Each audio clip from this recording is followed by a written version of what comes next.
Hello guys and welcome back to another episode of my series on the Traitors, and today we're going to be doing a little bit of a tier list looking at who was the best game player, who was the worst game player, who didn't get enough screen time to play a game. So if you are enjoying the Traitors content, make sure to leave a like, comment and subscribe as well. I will be milking this for a couple more days, at least until The Apprentice starts, and then I'll have some new stuff to talk about. But if you are enjoying, please give me the support. So, without much further ado, let's get straight into it.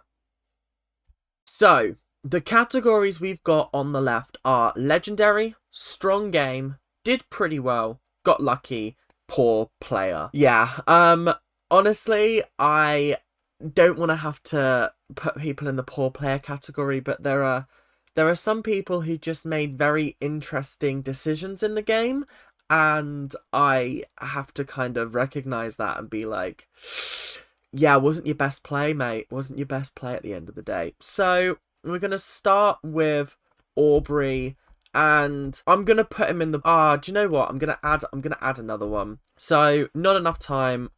Sadly, Aubrey is going to have to go into that category. I just think we didn't get enough time to see him. He made a couple of silly mistakes at the start, such as being like, oh, I know exactly who it is, and just being a bit outspoken and a bit sort of quiet and observing everyone. I feel like if he'd have played it a lot safer at the start, I think he could have made it a lot further, but they immediately saw him as a threat, and so they took him out.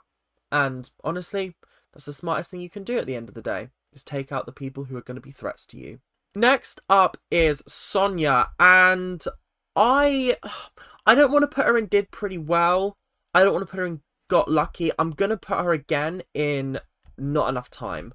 We only got 2 episodes with her, and what we saw was absolutely iconic, but we didn't really see any game playing strategy from her, because she was the first person to be sort of ejected from the castle. She was banished immediately, and it was all kind of on false claims, which was kind of sad. I think Sonia would have actually been very instrumental in the game and would have been very helpful because she was very observant. She immediately sussed Ash out as not intentionally, but she did rattle Ash. So I feel like there was a lot of potential there, but it was never actually realized because we never got to see her get anywhere, if you get what I mean. Up next was Kyra. I'm going to put her in the Got Lucky because she got that shield first day and it kind of saved her a little bit potentially. And then she was very, very outspoken at the round table and very, very good at like sort of targeting people and being like, okay, I think it's you, I think it's you, I think it's you. And I think that's why they ended up getting rid of her. So I think she got lucky in the fact that she was taken out because of strategic reasons and the fact that she wasn't a bad player, if you get what I mean. But again, we just didn't have enough time to see what her true form would have been at the end of the day. Up next is Brian. Is that mean? Is it mean to put him in poor player? Because this man crumbled under the pressure of, oh my goodness. At times, it was tough to watch that round table purely because he just disintegrated any hope of him staying in the game when he interrupted Claudia to go on a rant about how he should be saved, how people shouldn't vote for him. Yeah, tough, honestly. And it was made even tougher by the fact he had to go through 2 rounds of voting. He ended up in a 3-way tie between Ash, himself and Diane, and then a 2-way tie between himself and Ash before Anthony delivered the final vote, sending him home. The fact that we were left on a cliffhanger like that for a whole week was crazy, absolutely crazy. But I have to put him in poor player because he just didn't play the game very well and really fucked himself over. And speaking of poor players, gotta put Ash in the bottom as well. Big love to Ash. She was fabulous. She was funny. She was great. But the decision to put herself in that dungeon fucked her over. Like, genuinely screwed her chances of making it any further than the next round table. People were already suspicious of her. I don't even remember why they were suspicious of her, but they just were. And then putting herself in the dungeon made her seem even more suspicious because people are going to be like, oh, there's going to be a traitor in there. It's either Meg or it's Ash. And so they voted out Ash, which was absolutely fair and valid. So she lost the game for herself because she put herself in the sort of the eye of the public, I guess. The eye of the people who are going to be voting. She was literally on trial in a dungeon. So I feel like it was not the smartest play. So I have to put her in the poor player category because she just didn't do very well, which sucks. I really don't want to put people in the poor player category because, like I said, Brian and Ash are lovely people and they were great to have on the show. But one mistake absolutely ruined their games. Up next, we have Meg, and Meg... do you know what? I can't even put her... I'm going to put her in Got Lucky because I think she got lucky that she got killed rather than banished because it kind of cleared her name, in a sense. I think if she hadn't have died at the dungeons, because obviously they were forced to kill her, then she would have been banished next. So she kind of got lucky in that respect. Not lucky in the sense of, like, winning the game, but lucky in the sense that it brought about someone else's downfall, kind of.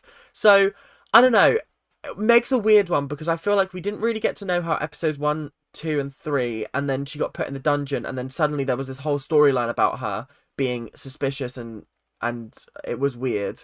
It came out of nowhere. I feel like this season was like the season of suspicions that were just unfounded accusations, which is so funny to me. And yeah, unfortunately, Meg was on the receiving end of that, but she got lucky by the fact that they had to kill her.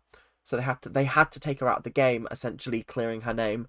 So yeah, it's a weird one. Maybe I didn't sort out the categories as well as I should have, but yeah, I feel like Meg kind of fits into that category a little bit. Up next, we have Johnny, and he's going to be my first did pretty well. He was doing so well, and he was very sort of articulate and made sure that everyone understood his point at the round table whenever he was accusing someone. And then, for some reason, he just became suspicious and was voted out in the same round table. I can't even remember the reasons why. They were stupid and unfounded because he was faithful, but it was a shame to see him go because I think he genuinely could have been very instrumental. And this was obviously the round table where Harry bawled and had to have a moment outside. So yeah, I feel like Johnny did play a very, very good game. But obviously he got voted out and he got found out. Well, not found out, but he got voted out. So I can't put him in strong game because he just didn't have one. So yeah. Up next, we have Tracy. And I'm going to put Tracy above Johnny because Tracy was one of the leading people to get Ash out. She was one of the biggest voices around the table, being like, I think it's Ash. I think because of this, because of the way you react to me, because of the way you're suspicious, you don't really talk to everyone, etc., etc. I think that was a solid shout, and so she managed to get Ash out. But I can't put her in a strong game because, again, we didn't really see any late game plays from her. So from like a purely objective, how well did they play the game? I think she did pretty well. She did decently. She got taken out by the Traitors, so it wasn't like she got banished. So yeah, I feel like she did pretty well. Up next, we have Anthony, and I think he played a very, very strong game, but I'm going to put him in did pretty well. I'm going to put him below Tracy, purely because I think he had a very, very strong game. He was very level-headed. He was very articulate. There was a couple of moments where he was a bit like rude in the round table, like when he told Jasmine he finished talking or something along those lines. But on the whole, he stuck to his guns and he had ideas. Obviously, most of them were aimed at Zach, I think, and it was obviously unfounded. But he still had conviction. He still held himself well, and even when his argument of like, you're going to be 8-1 down or whatever, 7-1 down after you get rid of me. His exit speech was phenomenal. Probably one of the best moments of the series for me. And honestly, I did miss him afterwards, but also like he was being very suspicious and a little bit elusive. Don't tell Andrew about that. Sorry guys. But yeah, on the whole, he did pretty well. I can't put him above Tracy because obviously he was banished, but it is what it is at the end of the day. Up next is Diane, and I can't put, oh, for goodness sake, move up. I can't put Diane in Legendary because she only managed to find out one of the traitors. She did suss out Miles as well, but there was a lot of accusations towards Anthony, and obviously they were unfounded, and there was a lot of accusations towards other people. She sussed Harry out immediately. Okay, actually, no, I'm going to move her up to Legendary, because she did actually play the game very, very well, and I think that's why the traitors took her out. She was instrumental in taking out Ash, in taking out Miles, and ultimately in taking out Paul from Beyond the Grave. So I gotta say, she absolutely smashed it. Like, I really can't fault her for that, because she really did just blow me away with how amazing she was with this game. It's actually a testament to the fact that we're in the second season and we're getting better game players, because it means it's just so much more fascinating to watch. Up next is going to be Miles, and I'm going to put him in strong game. Do you know why he had a strong game?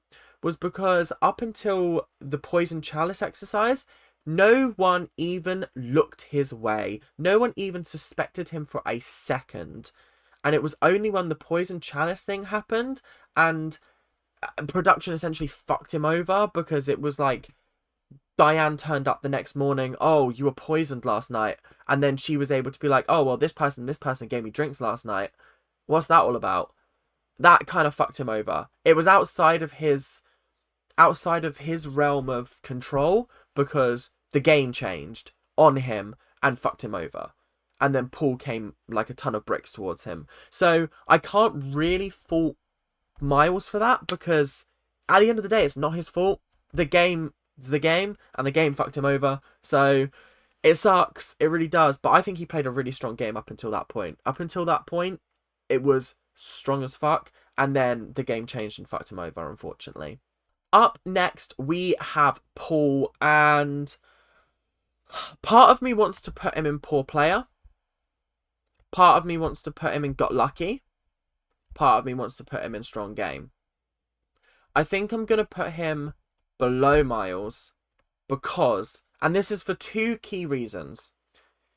He obviously took the stage of let's backstab my fellow traitors, which is fair and valid, as long as you don't backstab them and they have more dirt on you, if you get what I mean. So let me back it up a little bit.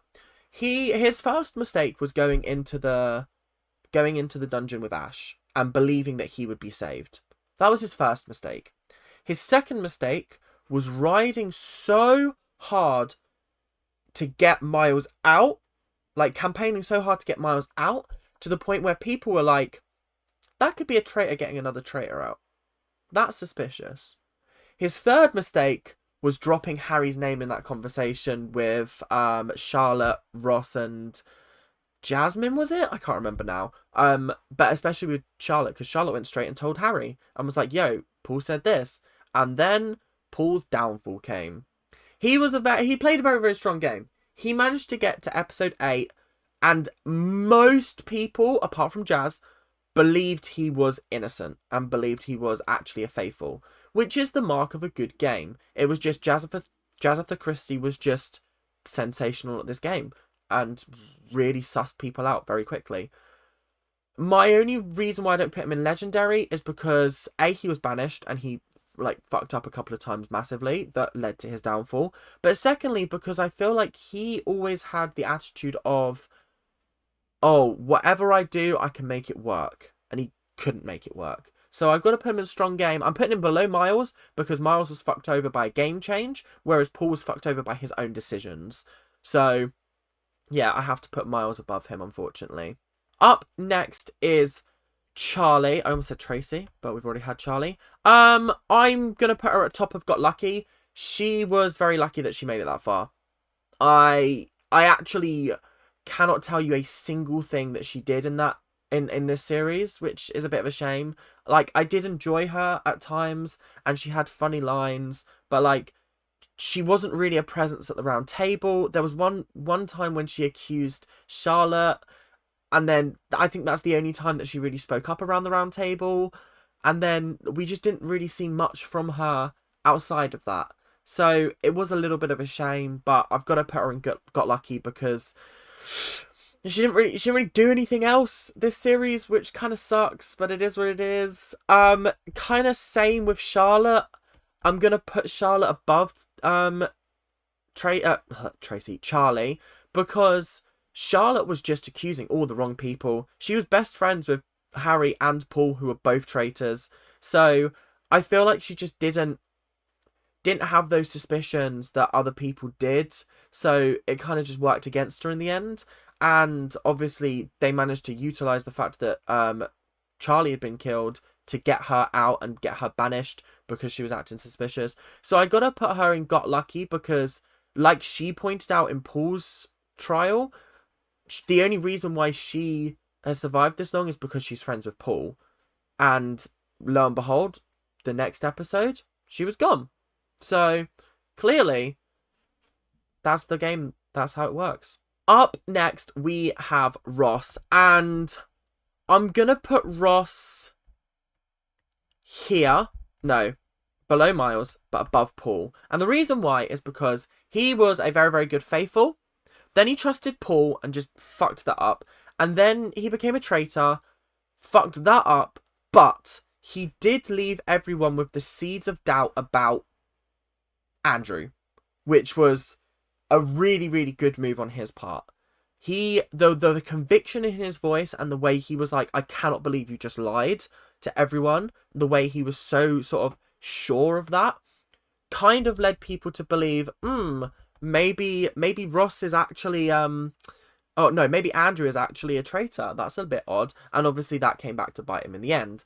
So as much as Ross didn't play a fantastic game or a very strong game, he had those moments that really propelled him forward and really made him sort of gun for traitors as well as sort of being a traitor at the same time. So I want to leave Ross there. I want to put him above Paul because Paul just made some really poor miscalculations, but Ross was a victim of circumstance.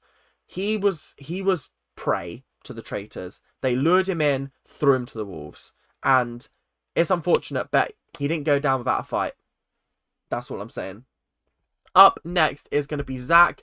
I gotta put him in strong game. I'm gonna put him above Ross, and the reason why I'm putting him above Ross is because he had solid ideas and it worked for getting out Ross. Like at the end game, it did not work with the other two, but he was one of those people that he was so obviously a faithful by pretending to be suspicious and being all this that people just would never have voted for him around a round table. They tried to at the start, and then they realised, oh, he's actually just a bit of a shit faithful, or he's just being like the jester role where he's trying to get you to vote for him in order to prove that he's innocent, that kind of thing. So he did play a strong game from that point of view, and it took me a while to sort of like him, or like not like him, but sort of get on board with his strategy. But it worked in the end. He called out Paul. He was instrumental in getting out Paul. He was instrumental in getting out Ross, and I just think that, like, he did play a very, very good game at the end of the day. Might not be the best game, but it was a good game at the end of the day. Up next, we have Jasmine.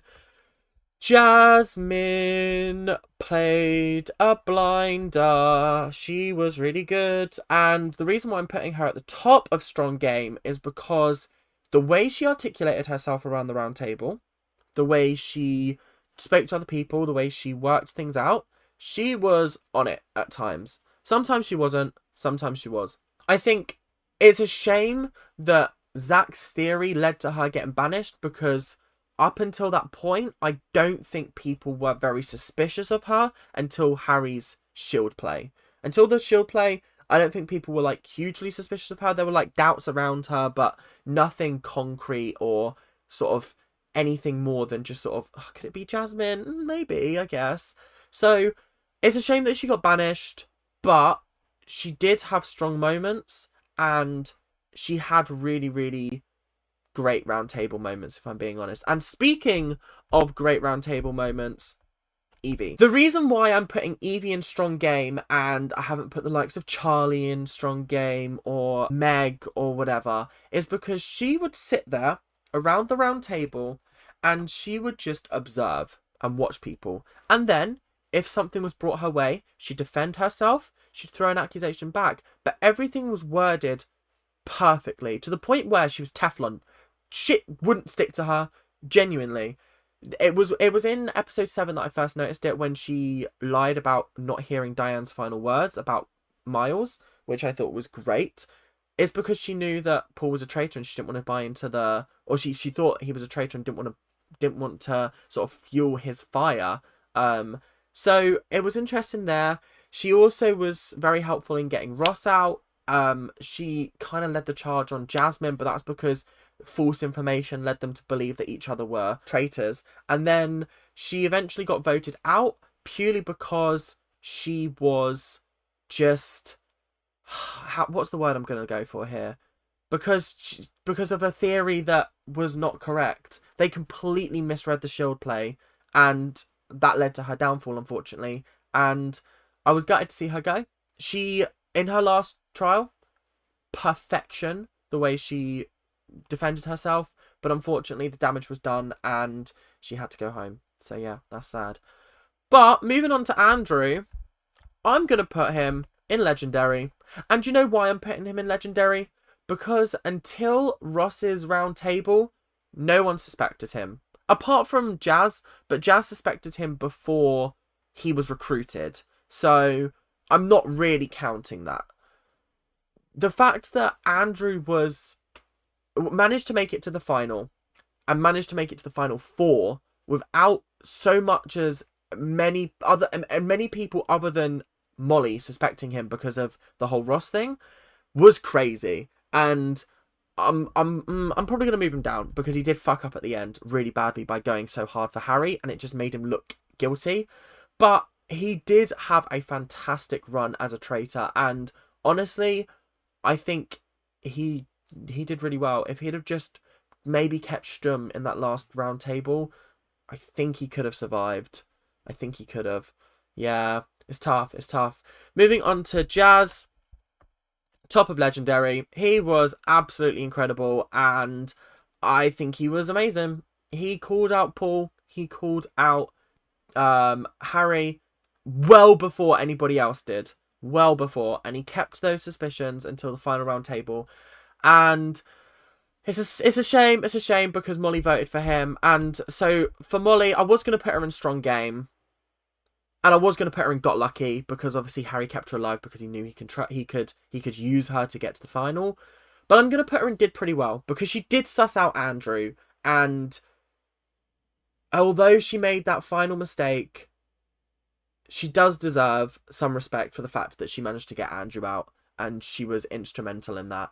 So, yeah, honestly, respect to her. Honestly, you've got to. And obviously, Harry's going to go right at the top. He smashed it. Smashed every single part of this game. I don't think there was a single part of the game where he made a miscalculation or made a misstep, and that led him to win. Hands down. The only thing that I think he could have done differently was not tell Paul about Jazz. But equally, Harry didn't know that Paul was going to name drop him when he spoke to Jazz about it. So I guess that was just Paul's mistake. But either way, this is what it looks like. Our legendary players are Harry, Jazz, Andrew, and Diane.